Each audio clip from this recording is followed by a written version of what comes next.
नमस्कार, नम्रताज रेसिपीमध्ये आपले खूप खूप स्वागत. तर आज आपण बनवणार आहोत एगलेस चॉकलेट बनाना केक, तोही कढईमध्ये.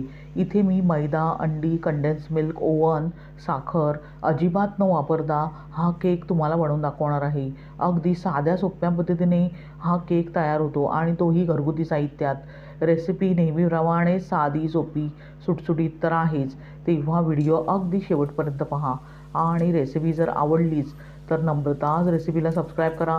अगदी निःशुल्क आहे आणि सोबतचे बेल आयकॉनवर क्लिक करा, म्हणजे मी जे नवनवीन व्हिडिओ बनवेन त्याचे नोटिफिकेशन तुमच्यापर्यंत पोहोचेल. लाईक करा आणि आपल्या मित्रमैत्रिणींना शेअर करा. चला तर मग जास्त वेळ न घालवता एगलेस चॉकलेट बनाना केक बनवायला सुरुवात करूया.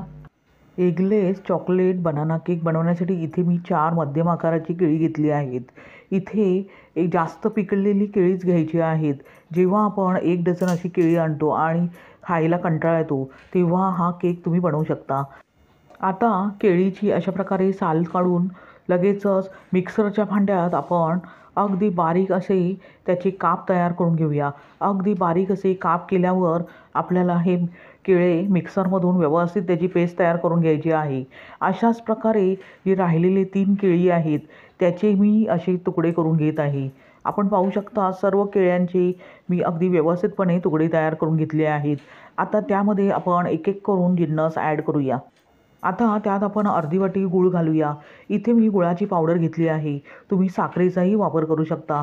त्यानंतर पाव वाटी तूप घालूया आणि मिक्सरच्या भांड्याचे झाकण लावून अगदी बारीकसर अशी पेस्ट तयार करून घेऊया. पाहू शकता अगदी अशा प्रकारे बारीकसर अशी पेस्ट तयार करून घ्यायची आहे. आता ती लगेचच आपण एका बाउलमध्ये काढून घेऊया. आता ही पेस्ट आपण बाजूला ठेवूया आणि कोरडे साहित्य अगदी व्यवस्थितपणे एकजीव करून घेऊया. त्यासाठी इथे मी एक प्लेट घेतली आहे. आता त्यात आपण 1 वाटी गव्हाचे पीठ घालूया. त्यानंतर 2 चमचे मिल्क पावडर आणि 2 चमचे कोको पावडर घालूया. मिल्क पावडरमुळे ह्या केकला अगदी माव्याची चव येते. आता हे सर्व साहित्य चमच्याने अगदी व्यवस्थित एकजीव करून घेऊया. त्यानंतर आपण हे साहित्य अगदी व्यवस्थितपणे चाळून घेणार आहोत. त्यामुळे त्यातील गुठळ्या पूर्णपणे निघून जातील. त्यासाठी इथे मी एक बाऊल घेतला आहे आणि त्यावर चाळणी ठेवली आहे. आता हे कोरडे साहित्य चाळणीत घातल्यावर अशा प्रकारे अगदी व्यवस्थित चाळून घेऊया, म्हणजे सर्व जिन्नसही एकजीव होतील आणि मिश्रण अगदी एकसंग असे तयार होईल आणि त्यातल्या गुठळ्याही अगदी व्यवस्थितपणे मोडल्या जातील. पाहू शकता अगदी कोरडे साहित्य व्यवस्थित मी चाळून घेतले आहे. आता हे जे कोरडे साहित्य आहे ते आपण लगेचच जी केळ्याची पेस्ट तयार करून घेतली होती त्यामध्ये घालूया आणि त्याबरोबरच दूध मी इथे रूम टेम्परेचर असलेले घेतले आहे. तेही आपण त्यामध्ये थोडे थोडे घालून अगदी केकची बॅटरची जी कन्सिस्टन्सी असते त्याप्रमाणे बॅटर अगदी व्यवस्थितपणे तयार करून घ्यायचे आहे. दूध घालत असताना अगदी थोडे थोडे करून घालायचे आहे. एकदम घातले तर बॅटर पातळ होण्याची शक्यता असते. थोडे थोडे घालून अशा प्रकारे अगदी विक्सच्या साहाय्याने व्यवस्थित बॅटर एकजीव करत राहायचे आहे. पाहू शकता केकचे बॅटर पूर्णपणे मी तयार करून घेतले आहे. अशा प्रकारे अगदी स्मूथ बॅटर तयार करून घ्यायचे आहे. आता तर आपण चिमूटभर मीठ घालूया. कोणत्याही गोड पदार्थात मीठ घातल्यामुळे त्याची चव द्विगुणित होते. आता पुन्हा हे मिश्रण अगदी व्यवस्थित एकजीव करून घेऊया. मीठ एकसारखे मिश्रणाला लागले पाहिजे. आता त्यात आपण आवश्यकतेनुसार टुटी फ्रुटी घालूया. टुटी फ्रुटीच्या व्हिडिओची लिंक मी इथे डिस्क्रिप्शन बॉक्समध्ये देत आहे. तिथे जाऊन तुम्ही चेक करू शकता. आता सर्व जिन्नस अगदी व्यवस्थित एकजीव करून घेतल्यावर थोडेसे साधारणतः 5 मिनिटे हे बॅटर रेस्ट करण्यास ठेवूया. तोवर इथे मी केक टिनला ब्रशने अशा प्रकारे तुपाने ग्रीस करून घेत आहे. इथे मी तुपाचा वापर करत आहे. तुम्ही तेलाचाही वापर करू शकता. आता तुपाने अशा प्रकारे केक टिनला व्यवस्थित ग्रीस करून घेतल्यावर त्यावर 2 चमचे गव्हाचे पीठ घालून अशा प्रकारे डस्टिंगही करून घ्यायची आहे. त्यामुळे केक डिमोल्ड करताना अगदी सहजतेने करता येईल. म्हणून अशा प्रकारे तुपाने किंवा तेलाने ग्रीस करून घेतल्यावर वरून डस्टिंगही करून घ्यायचे आहे. आता आपण केक टिन अगदी व्यवस्थितपणे डस्टिंग करून घेतले आहे. तो आता आपण बाजूला ठेवूया.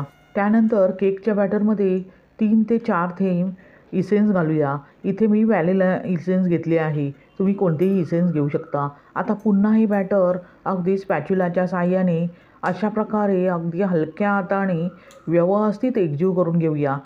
आता केक जाळीदार होण्यासाठी इथे मी 1 छोटा चमचा बेकिंग पावडर आणि पाव चमचा बेकिंग सोडा वापरत आहे. तुम्ही जर बेकिंग सोडा आणि बेकिंग पावडर वापरत नसाल तर इथे इनोचाही वापर करू शकता. आता बॅटर फ्लफी होण्यासाठी त्यावर आपण 2 ते 3 चमचे दूध घालूया आणि पुन्हा हे बॅटर एकाच दिशेने साधारणतः 2 मिनटे अगदी व्यवस्थित फ्लफी होईस्तोवर एकजीव करून घेऊया. अशा प्रकारे हलक्या हाताने बॅटर अगदी एकाच दिशेने व्यवस्थित फ्लफी होईस्तोवर एकजीव करून घ्यायचे आहे. पाहू शकता बॅटर अगदी व्यवस्थितपणे फ्लफी झाले आहे. अशा प्रकारे बॅटर अगदी व्यवस्थितपणे एकजीव करून घ्यायचे आहे. लगेचच ते आपण जे टिनला आपण डस्टिंग करून घेतले आहे त्यामध्ये ट्रान्सफर करून घेऊया. आता केकचे बॅटर टिनमध्ये ट्रान्सफर करून घेतल्यावर लगेचच अशा प्रकारे टॅप करून घेऊया, म्हणजे त्यातील एअर बबल्स पूर्णपणे निघून जातील. त्यानंतर वरून अशा प्रकारे ड्रायफ्रूट्स घालूया आणि व्यवस्थित अशा प्रकारे पसरवून घेऊया. तुम्ही कोणतेही ड्रायफ्रूट्स इथे वापरू शकता. आता केकचे बॅटर अगदी व्यवस्थितपणे रेडी झाले आहे. आता लगेचच ते आपण प्रीहीट केलेल्या कढईत अगदी व्यवस्थितपणे हात सांभाळून ठेवूया. इथे मी कढईचा वापर करत आहे. तुम्ही ओव्हनचाही वापर करू शकता. आता कढई मी ते 5 मिनटे व्यवस्थित प्रीहीट करून घेतली आहे. त्यामध्ये अगदी हात सांभाळून अशा प्रकारे हलक्या हाताने अगदी केक टिन व्यवस्थितपणे ठेवूया आणि कढईवर झाकण ठेवून साधारणतः 50 ते 55 मिनटे हा केक अगदी व्यवस्थित बेक करून घेऊया. साधारणतः 55 मिनटानंतर आपण पाहू शकता केक अगदी व्यवस्थितपणे बेक झाला आहे. टूथपिक क्लीन निघत आहे, म्हणजे केक अगदी व्यवस्थितपणे बेक झाला आहे. लगेचच तो कढईतून बाहेर काढून घेऊया. आता केक कढईतून बाहेर काढून घेतल्यावर त्यावर अशा प्रकारे सुती कापडाने अगदी व्यवस्थित झाकून घेऊया, म्हणजे केकमधील जे मॉइश्चर असते ते पूर्णपणे टिकून राहते आणि केक कडक होत नाही. केक पूर्णपणे थंड करून घेतल्यावर त्याच्या सुरीने अशा प्रकारे कडा मोकळ्या करून घेऊया आणि वरती अशा प्रकारे प्लेट ठेवून केक व्यवस्थितपणे डिमोल्ड करून घेऊया. पाहू शकता किती परफेक्ट चॉकलेट बनाना केक तयार झाला आहे. आता त्याचे आपण हव्या त्या साईजमध्ये तुकडे करून घेऊया. इथे मी मीडियम साईजचे तुकडे करून घेत आहे. अशा प्रकारे तयार झाला एगलेस बनाना चॉकलेट केक, तोही कढईमध्ये आणि घरगुती साहित्यात कोणतेही महागडे साहित्य न वापरता. इथे दाखविल्याप्रमाणे जर तुम्ही एगलेस बनाना चॉकलेट केक बनवला तर तो परफेक्ट होणार. अशा प्रकारे एगलेस चॉकलेट बनाना केक बनवून तुम्ही त्याचा आस्वाद घेऊ शकता. तुम्हाला ही रेसिपी कशी वाटली ते कमेंट करून सांगा आणि रेसिपी जर आवडलीच तर नम्रताज रेसिपीला सबस्क्राईब करा. अगदी निःशुल्क आहे. लाईक करा आणि आपल्या मित्रमैत्रिणींना शेअर करा. पुन्हा भेटूया अशाच साध्या सोप्या आणि सुटसुटीत अशा रेसिपीसह. धन्यवाद. श्री स्वामी समर्थ.